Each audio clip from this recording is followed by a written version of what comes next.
એક જગ્યાએ આવું સુંદર મજાનું કથાનું આયોજન થયેલું. હવે ગામમાં નાનકડું એવું ગામ, એટલે આખું ગામ એટલી બધી તૈયારીમાં અને એટલા બધા ઉત્સાહમાં. એ ગામમાં એક પટેલ બાપા અને પટલાણી મારે. આજે તમને વાત કરું છું ને મારા માતુશ્રી પાસેથી સાંભળેલું, અને મારા માતુશ્રી આના ઉપરથી કીર્તન ગાય અને એ કીર્તન મા પાસેથી હું શીખેલું. તે ગામમાં કથાનું આયોજન થયું. પટેલ બાપા અને પટલાણી માં બંને વાતો ચડ્યા કે સુંદર મજાનું ગામમાં કથાનું આયોજન થઈ રહ્યું છે. પટેલ બાપા કે મને કથા સાંભળવાની બહુ ઈચ્છા, પણ હવે ખેતી કામ, ખેતરને તો ખેડવું પડશે ને, કંઈક ખાતર નાખવું પડશે ને તો કંઈક ઉપજ આવશે.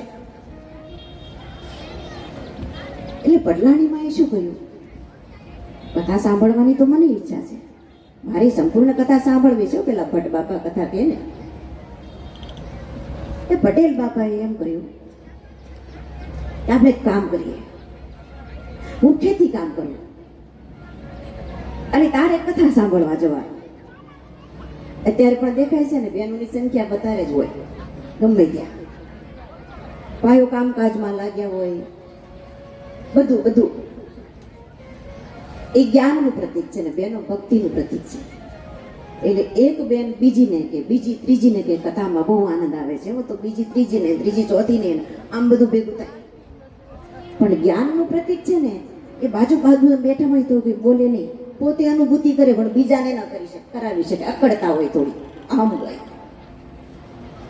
પણ ભક્તિમાં થોડી નિર્મળતા હોય. આપણે કંઈક બાર ગામ જતા હોય, બસમાં કે ટ્રેનમાં બેઠા હોય, હવે આંખની ઓળખાણ ન હોય, પણ બેનો જો 5 મિનિટ હારે બેસી જાય ને તો ગમે ત્યાંથી ઓળખાણ કાઢે. કાંઈ નહીં તો 10 બેનું થાય, પણ ઓળખાણ તો કાઢે. ભક્તિનું પ્રતીક છે. એટલે આ પટેલ બાપાએ કહ્યું કે તારે કથા સાંભળવાની અને મારે ખેતી કામ કરવાનું, બરાબર? તો ક્યાં હવે દરરોજ ભટ્ટ બાપા જે કથા કહે ને એ સાંજના સમયે વાળું પાણી કરીને બેસીએ, પછી તારે એ કથા મને કહેવાની. એટલે તે કથા સાંભળી કહેવાય ને મેં કથા સાંભળી કહેવાય, આપણું કામ પણ પેલું ન થાય. તો કે આ વાત બરાબર, હા હું બરાબર યાદ રાખીશ. આ બંનેનો જે સંવાદ છે ને એ કીર્તન રૂપે છે, કીર્તનમાં, અને એ મારા માતુશ્રી ગાય. સાંભળજો ને જીલજો પણ ખરા, જીલતા આવડશે. પટેલ કહે પટેલાણી ગામમાં કથા વંચાણી, પટેલાણી સાંભળવાનો પ્રેમ છે. પટેલ કહે પટેલાણી ગામમાં કથા વંચાણી, પટેલાણી સાંભળવાનો પ્રેમ છે. આ વાત ચાલુ રાખો, આપણે હજી આવશે.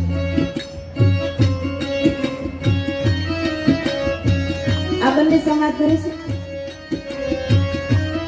પછી આ બંને કહ્યું કે બસ તારે કથા સાંભળવા જવાની અને પછી મને કહેવાની, પણ જો કથા સાંભળવા જઈએ ને તો ખાલી હાથે ના જવાય. ફૂલ નહીં તો ફૂલની પાંખડી ધરાવવી પડે. આપણે ત્યાં કોઈ અતિથિ અભ્યાગત આવે તોય આપણે પેટ પૂજા રૂપે જઈને કંઈ આપીએ, ખાલી હાથે તો જવાય ને. તો તું શું ધરાવીશ? એટલે પટલાણીએ થોડી વાર વિચાર કર્યો, પછી યાદ આવ્યું કે આ એક મારા પિયરમાંથી પારો લાવેલી છે, કિંમતી પારો છે, એવું ભટ્ટ બાપાને આપી દે. મારા મૈયરનો પારો એમાં ભાગ નથી તમારો, એના સ્વામી સાંભળવાનો પ્રેમ છે. મારા મૈયરનો અવાજ કાઢો, નીકળે એટલો કાઢો.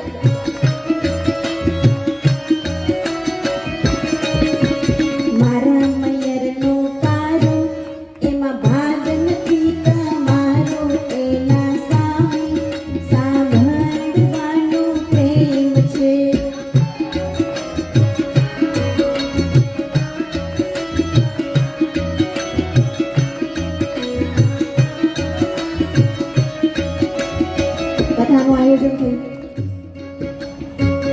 પહેલો દિવસ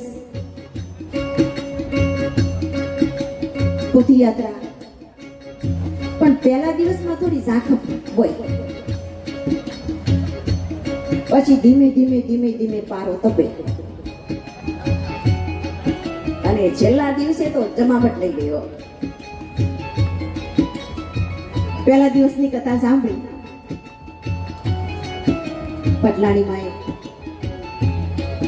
ઘેર ગયા.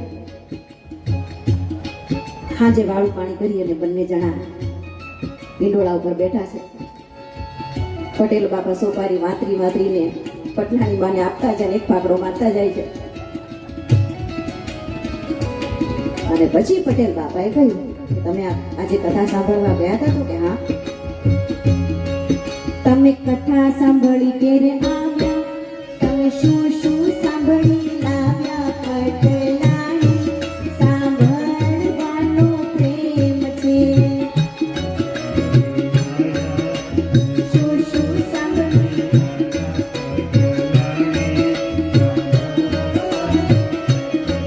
તમે કથા સાંભળી ઘેરે આવ્યા, તમે શું શું સાંભળી લાવ્યા? પટલાણી સાંભળવાનો પ્રેમ છે.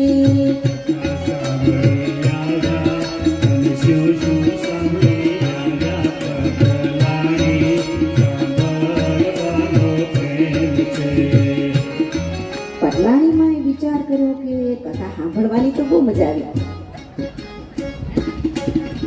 પણ ભટ્ટ બાપાએ શું કહ્યું તો યાદ ન રહ્યું. પણ હવે કંઈક જવાબ તો દેવો જ પડશે, એને કથા સંભળાવવાની છે. એટલે પટલાણીમાં શું જવાબ આપ્યો? કંઈક સૂતા ને કંઈક જાગ્યા, એને પાના ફેરવતા ભાળ્યા, એના સ્વામી સાંભળવાનો પ્રેમ છે.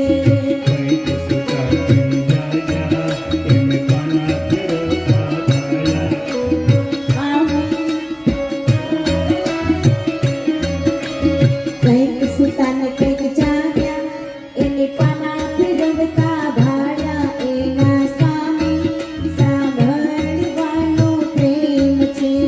કંઈક સૂતા ને કંઈક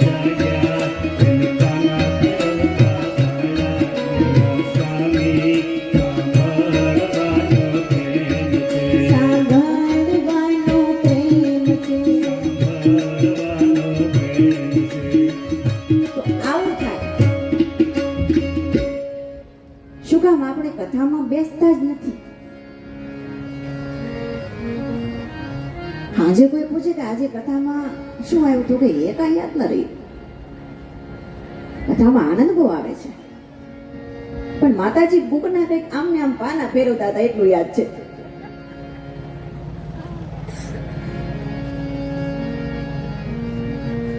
પણ કથાનો જો એકાદ બે શબ્દ પણ આપણા જીવનમાં લાગી જાય તો જીવન ધન્ય બની જાય. અને અમે આ પીઠ ઉપર બેઠા છીએ એટલે સમાજને સુધારવા માટે જ નીકળ્યા છે એવું નથી. ગઈકાલે પણ કથામાં આવ્યું કે કોઈનામાં જ્ઞાનનો અભાવ છે નહીં, બધામાં જ્ઞાન છે. આપણને બધાને ખબર છે કે આપણે મનુષ્ય તરીકે આવ્યા છીએ તો મનુષ્ય તરીકે જીવવું જોઈએ અને મનુષ્ય તરીકે મરવું જોઈએ. ખ્યાલ જ છે ને? ખબર જ છે.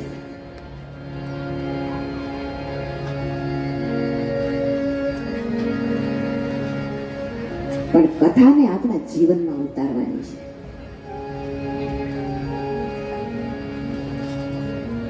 બપોરનું એક જ દ્રષ્ટાંત જે પેલું સાસુઓનું કીધું હતું એ જીવનમાં ઉતરી જાય તો કેટલું સમાજમાં પરિવર્તન આવી જાય. હવે એટલા માટે આ વારંવાર કથાઓ છે, નહીં તો કોને સમય છે? ઘણા એવું કહેતા હોય કે આટલો બધો સમયનો વેડફાટ, આટલા બધા રૂપિયાનો વેડફાટ, તો શું તમે લગ્ન પ્રસંગમાં રૂપિયા નથી બગાડતા? કોઈ આ ફંક્શન કરો, અરે બર્થડે, આ બર્થડે તો ક્યાંથી આવ્યો કોણ જાણે? પશ્ચિમમાંથી આપણી સંસ્કૃતિ નથી એ પશ્ચિમમાંથી લઈ આવ્યા છીએ આપણે. પેલી કેક કરે એમાં ન ખાવાનું મેળવવામાં આવે છે, મેળવવામાં આવે છે કે જે સનાતની સંસ્કૃતિને અડી પણ ન શકાય.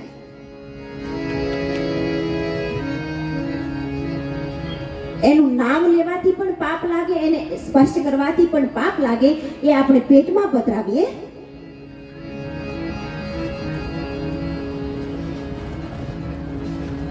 બર્થડે ઉજવે, પછી પેલી કેક કાપે અને મીણબત્તી જલાવે અને ફૂંક મારીને ઓલવે. આપણી સનાતની સંસ્કૃતિમાં દીવા ઓલવવાનો રિવાજ જ નથી, દીપ પ્રાગટ્યનો રિવાજ છે.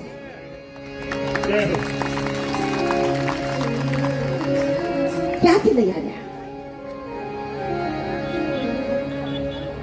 હું તો દરેક કથામાં મારા વડીલો, માતાઓ, ભાઈઓ, બહેનોને, ખાસ કરીને યુવાનોને, મારી દીકરીઓને કહું છું કે ઘરથી શરૂઆત કરો.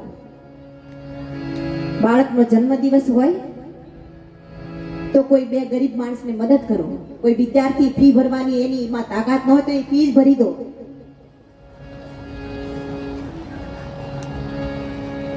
અથવા તો હોસ્પિટલમાં ટિફિન પહોંચાડો. કાંઈ નહીં તો આજુબાજુના જ બટુક ભોજન કરાવો, બ્રહ્મ ભોજન કરાવો. બીજું કંઈ ના કરી શકો તો ઘરના જ પરિવારના ભેગા થઈને સાથે મળીને જમો. પણ કેક ન કાપાવી જોઈએ. આ સુંદર મજાના ગાયના દૂધમાંથી પેંડા બનાવો ને પેંડા વિતરણ કરો, વેચો.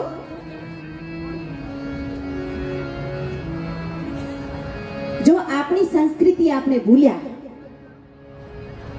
તો વર્ષો પહેલા જે આપણી પેઢીઓ, આપણા વડદાદાઓ જે સહન કરી ગયા એ વળી પાછો સમય ના આવે તો મને કહેજો. માટે જાગો.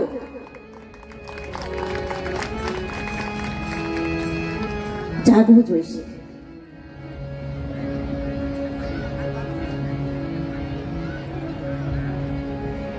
અને એ ખાસ કરીને દીકરીઓથી શરૂઆત કરવી પડશે. કોઈ જીજાજી બનો, જીજાબાઈ બનો ને તો શિવાજી પ્રગટ થાય. માં અંજના બનો તો હનુમાનજી મહારાજ પ્રગટ થાય. આપણા શાસ્ત્રો, પુરાણો કહે છે કે હળાહળ કળયુગ ભરાશે અને ત્યારે ભગવાન કલ્કી અવતાર ધારણ કરશે. તો શું એવું નથી લાગતું કે હળાહળ કળયુગમાં કઈ બાકી છે? કોઈનું નથી. તો હજુ ભગવાન આવતા કેમ નથી?